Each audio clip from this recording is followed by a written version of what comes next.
Discover ශ්‍රී ලංකා අපි අද ආවේ විල්පත්තුවට. විල්පත්තුව ජාතික උද්‍යානය. සම්පූර්ණ භූමි ප්‍රමාණය හෙක්ටයාර් 1,36,000. සිංගප්පූරුවට වඩා විශාලයි.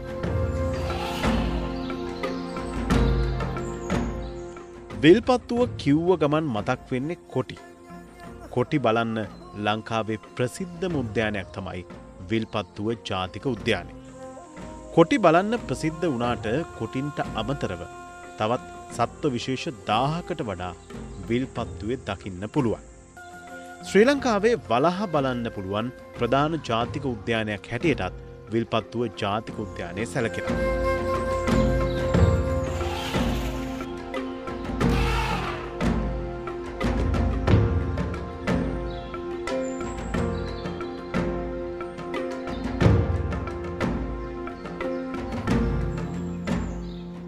දේශීය සහ සංචාරක පක්ෂි විශේෂ 154ක් විතරත් විල්පත්තුවේදී බලන්න පුළුවන්.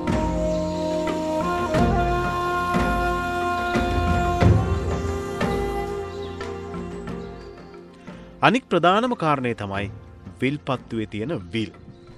මේ විල් ආශ්‍රිතව සුවිශේෂී පරිසර පද්ධතියක් දකින්න පුළුවන්. විල් 162කින් මේ උද්‍යානය සමන්විතයි. විල්පත්තුව කියන නම හැදිලා තියෙන්නෙත් ඒ නිසායි. කොහොම වුණත් දෙස් විදෙස් ආකර්ෂණය නොඅඩුව ලැබෙන ජාතික උද්‍යානයක් හැටියට විල්පත්තුව හඳුන්වන්න පුළුවන්.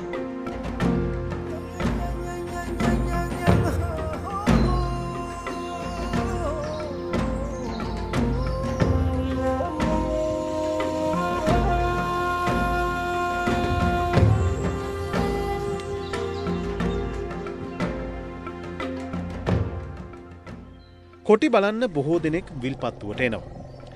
කොටි විතරක් බලන්න බලාපොරොත්තුවෙන් උද්‍යානයේ ඇවිද්දොත් තවත් බොහෝ දේ මගහැරෙන්න පුළුවන්. මොකද විල්පත්තුව කියන්නේ කොටි විතරක්ම නෙවෙයි.